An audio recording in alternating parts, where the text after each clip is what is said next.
Welcome to Monument Matters, a podcast produced by the Monument Builders of North America for all things memorialization. Each episode is an extension of our monthly magazine, MB News. Monument Matters invites everyone to listen and share.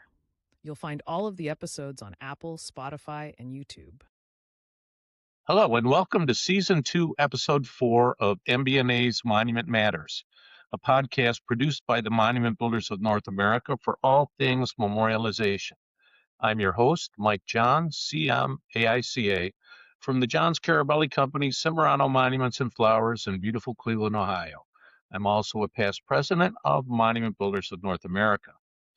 MBNA is a 119-year-old. Its mission is to define and promote memorialization in a viable, innovative, and diversified way for its members, and to enhance awareness of memorialization by the general public and the entire remembrance industry. In the spirit of promoting memorialization, the MBNA Marketing Committee has created this podcast as an extension of our monthly magazine, MB News. Each podcast episode features a discussion related to a magazine theme. Monument Matters podcasts invite everyone to listen and share.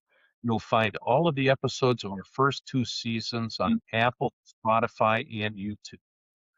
Today's episode is titled, Why Burial Still Matters. So please join me in welcoming my friend and colleague, Cristine Bouwkamp, CM.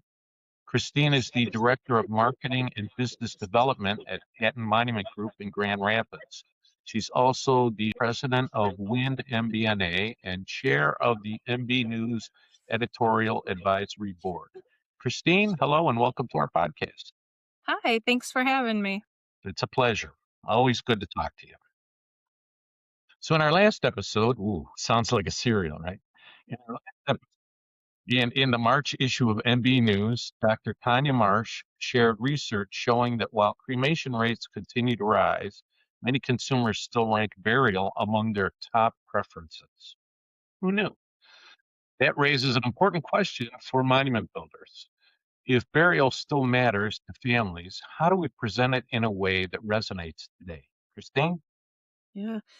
In your article in MB News, you challenge the assumption that cremation growth automatically means burial decline. What prompted you to write this article, and what message were you hoping monument builders would take away?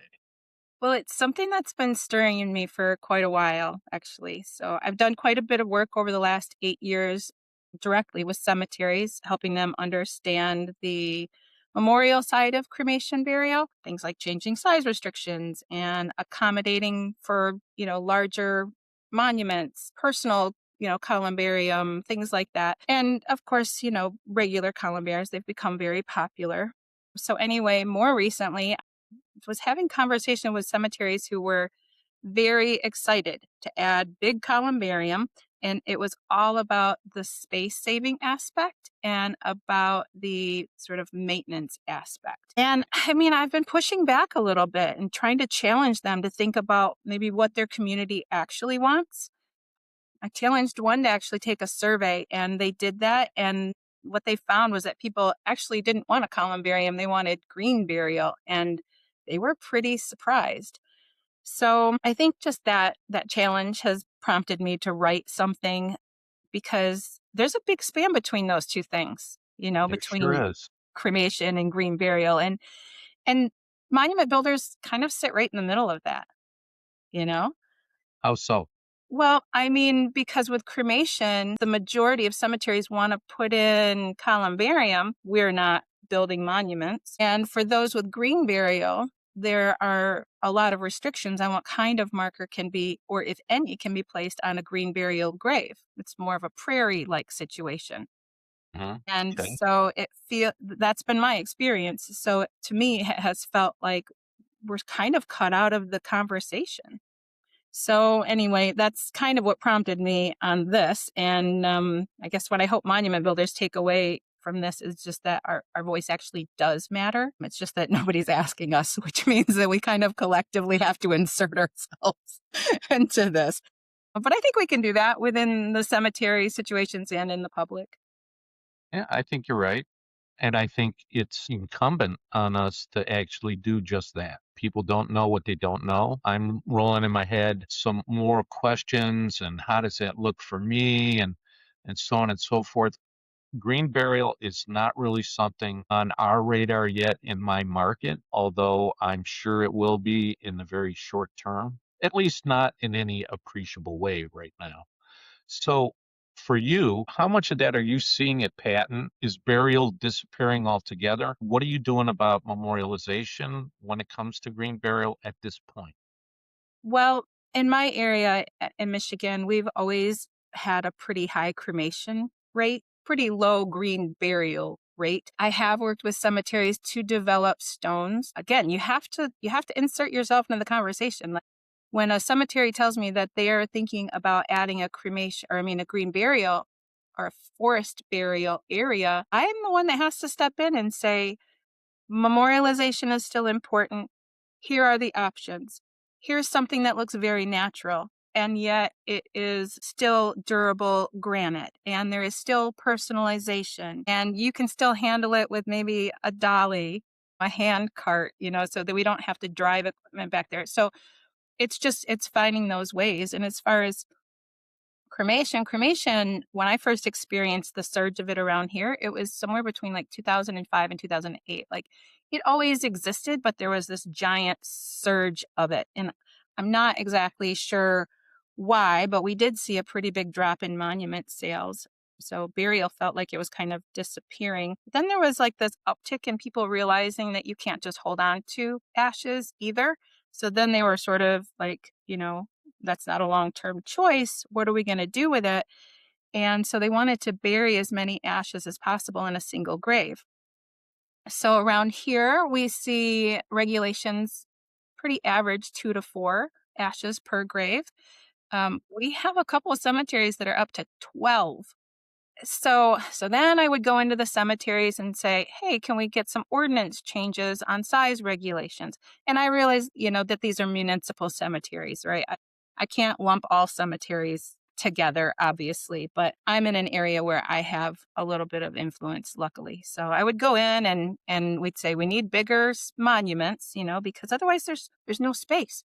There's no spaces for names, design, creativity, personalization. So cemeteries aren't in love with this either. And so now they all want a big giant columbarium plopped down in the middle of a field. So now my battle, I chose the battle, I realize, but now I go in and I say, okay, well, how can we make this space really nice? But more than that, how can we incorporate other forms of burial in your space? And that's a whole long conversation, but I've done quite a bit of work in that too, to the end of even being able to help design a cemetery, which was a huge honor. Sure. So, I think that on the surface, green burial sounds like a great idea. If you're concerned about the environment and so on and so forth, and I'm just not discounting that by any means, but I think that we have found over and over that memorialization of some kind is a really critical component to the life cycle and the cycle of grief, right? It just helps with closure for so many families. And so I just wonder how, as green burial becomes more and more popular, just how we deal with that aspect for those families. Sure. And I don't expect you to have that answer right here, right now, but I think that's one of the things, I think that we're accustomed to looking at things a little bit differently than most folks. We tend to play the long game because our product is made for the long game, right? It's made to be there forever. And so that's kind of how we look at these problems and these opportunities, these situations where a lot of folks just plain don't, right? yeah, exactly.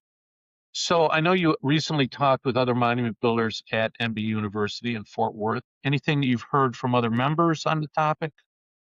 Yeah, I mean, I cornered a few people that I knew were from different areas than I was. And I think that well, first of all, cremation rates vary so much. The swing is like 30% to 80%. I happen to be in the 80% range. Some southern states, 30%. I was curious, right? Like columbarium installation, what is that looking like in those areas, especially mid to lower rates? Hmm. And whether or not cemeteries, how they're responding, with if it's with columbarium or regulations or what. And of course, what kind of cemeteries people are working in, because again, there's many different kinds of cemeteries. So in areas that had lower cremation rates, some of the major factors were actually religious affiliations having quite a bit of influence. And it wasn't that there was any sort of overtly, like there wasn't some sort of this is in writing and this is what you need to do. It really boiled down to more of tradition and just following tradition. And so I saw a lot of that actually in the lower rates, that it had a lot to do with religious affiliation. Also topography influences columbarium installation quite a bit, and even full burial or above ground burial, and whatever kind of interment we're talking about. And what I heard a lot of was the age old influence of who is actually running the cemetery. Got it. Is it nonprofit, for profit, municipal? Is it a sexton run, trustee, or funeral home run? Because each one we know has rules and regulations, but that means they also control language and they control public perception. And they're the ones that control costs and actually value of burial and the value of memorialization. So I heard a lot of people just kind of voicing opinions, actually. And I don't know, maybe people were just glad to be asked. I don't know, but that Interesting. was it. Yeah, Yeah. a lot of Uh, influences. for sure. So, do you believe families are being fully informed about burial and permanent memorialization options, or are assumptions about cremation shaping the conversation before families even hear about the alternatives? Yeah, I think assumptions play a really big part. So assumptions, like you pointed out, is something ecologically friendly. A lot of people still believe that cremation is ecologically friendly, and it's not. There are assumptions about whether something is economically friendly, and I would challenge that too. Hmm. So I think that public perception is guided in advertising. If you're driving down the road and you see a billboard that says cremation $9.99, that's your end all be all right there. You just made every assumption about what was going to happen. And I think the other big influence is actually personal experience. So what I mean is, like, for a long time, funerals, they're a lot of them are really negatively perceived. Right? People have had a lot of bad experiences with funerals as sort of this large impersonal gathering, kind of quiet, led by people who never knew the deceased. And then there was sort of a turn, right? There's a celebration of life trend, honestly, is a trend because, as you stated, if we're just celebrating, we're skipping that grief process, and our bodies and our minds need that grief process. To me, that's just a bit of a trend. But so, all in all, though, skipping the funeral has become common, right? So it's cremation, skip the funeral, maybe burial, hold on to the ashes. But then, as we stated, we see the pendulum swing the other way, where, some people are coming out and wanting that green burial. That practice is fully involved, fully Yeah. personal, you know? So pretty broad. Yeah. And I don't know. I think there are areas and people groups who really do value memorialization and know how to lean into their grief. So definitely not, one size fits all in what I'm saying, but I do think it's a majority.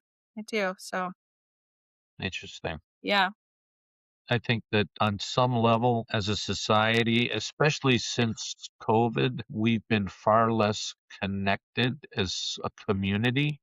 And I think that also leads to that disconnection in terms of the funeral and what the funeral looks like yeah, for an awful lot of people. So I certainly understand that. But I think that, like in other areas, I think COVID is also starting to push the pendulum the other direction, right?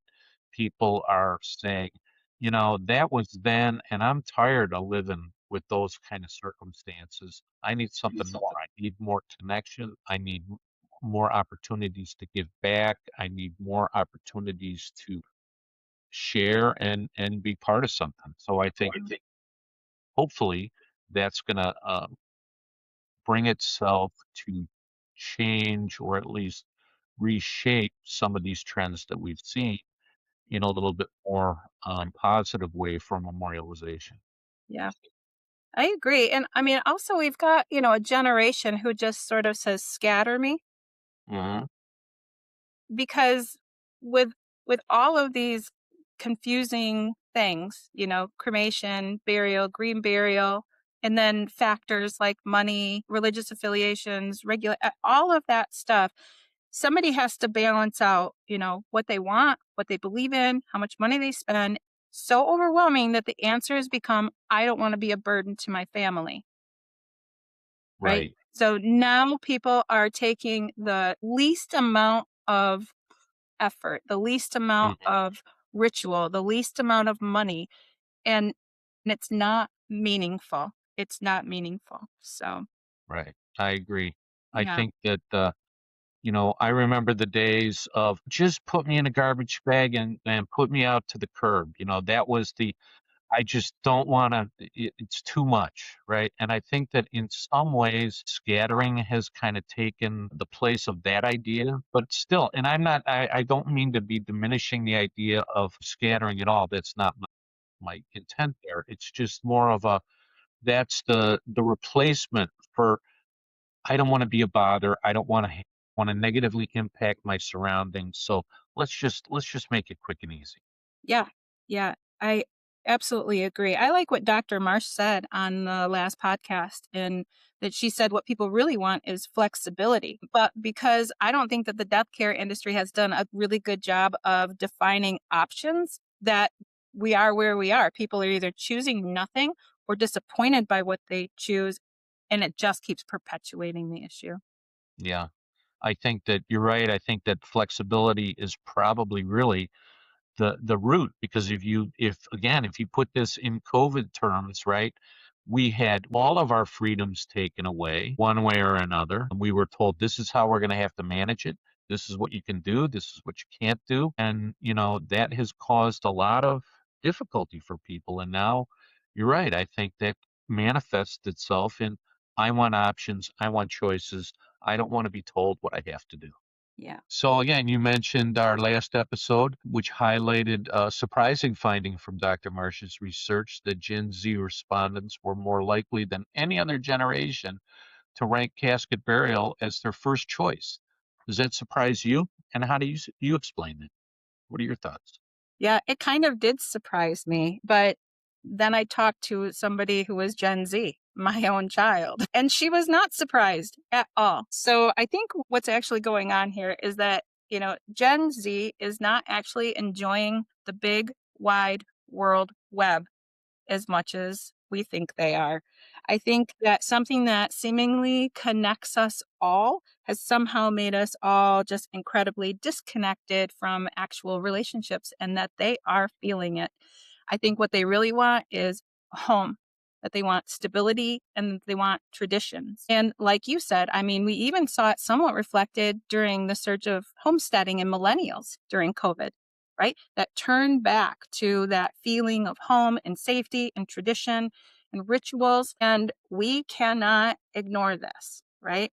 And I would challenge everybody out there, ask the nearest, Gen Z to you, Hmm. what is it that they want?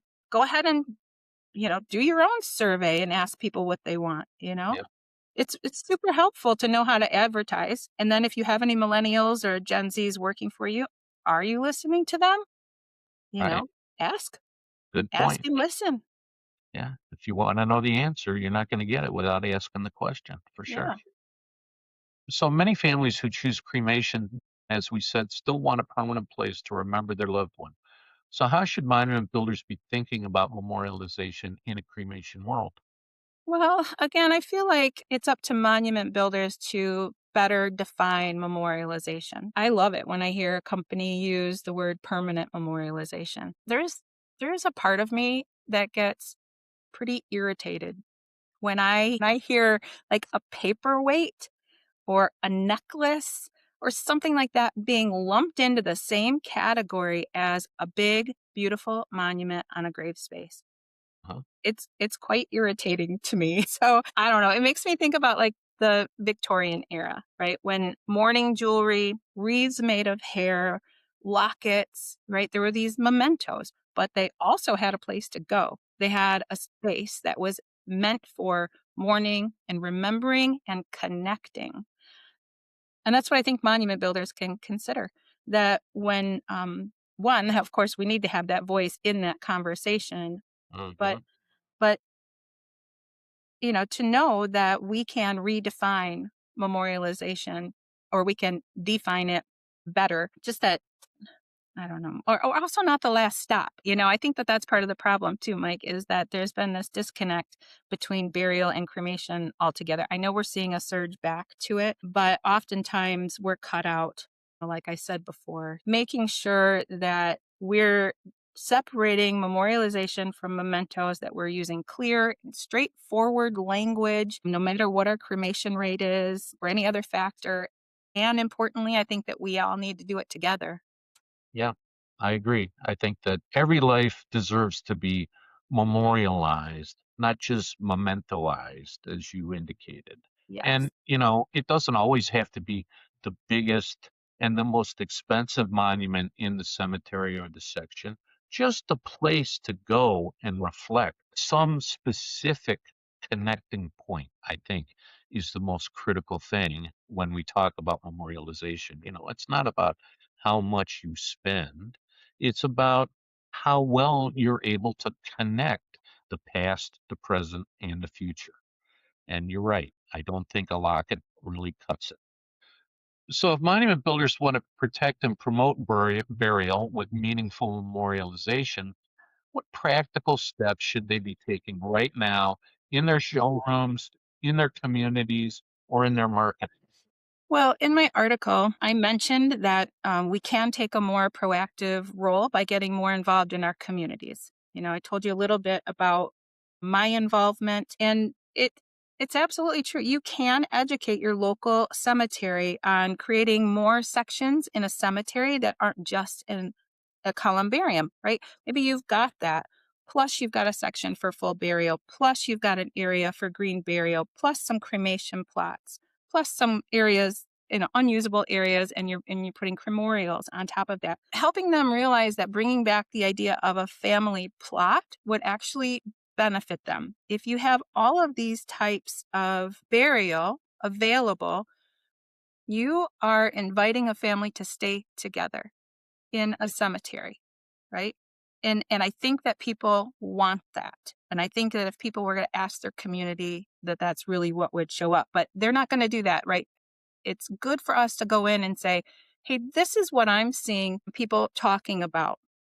What are you going to do about it? Right? We don't have to go in there with our horns on and rampage through the place and tell them what to do. You go in and you say, this is what I'm hearing. And I'm the one that are dealing with these people every day. This is real information for you to consider. I know again that you can't influence every cemetery, right? But you can influence your community, right? So be part of your community. It's really nice to be part of like Chamber of Commerce and business networking events and things like that. But you're going to have to go a little bit further. Those are great things, but participation in events or sponsorship, like being connected, really connected in your community, is really important. You can hold a workshop at your place on how to clean stones in the spring. That's super, really easy way to get people in. You're not selling them anything, but now they're not afraid to be in the monument company, to be around death. And the next time they need something, they're going to think about you where maybe they never thought about you before. You could invite people into a writing series, have people have prompts where they can do storytelling of their family and write it down. And it has nothing to do with burial or Uh-huh. death or your obituary, but you've invited people into your space. So that's kind of what I'm focusing on this year, is inviting people into our space and then Of course, just using advertising to educate and emphasize meaningful rituals, memorials, and that burial is not a burden. Yeah, amazing. I always enjoy taking a few minutes to talk to you. It's always really stimulating and enlightening conversation. So before we close, let me ask you in one sentence, why does burial and more specifically permanent memorialization still matter? Permanent memorialization matters because a gravesite with a monument provides a real physical place where love, memory, and grief continue. It connects us to family, history, and community, and it fulfills our deepest human need, which is belonging. Awesome.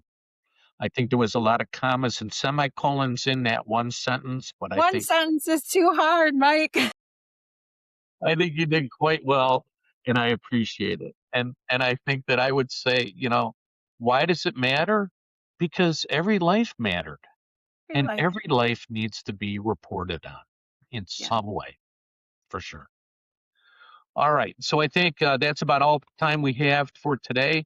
So, Christine, thanks so much for spending time with us. The conversation, as I said, is always interesting when you're a part of it. The March issue of MB News is the Cremation issue, which features a thought-provoking article by Christine. I encourage you to read it.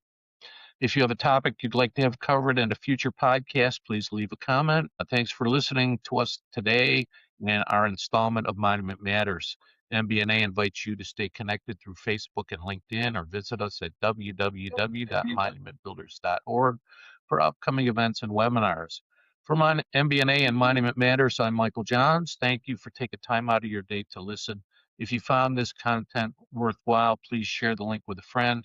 For comments and feedback, we'd love to hear from you, so please drop a note to info@monumentbuilders.org. That's all I have to say this time around, so have a great rest of your day, and thanks for paying attention. I'm just having so much fun.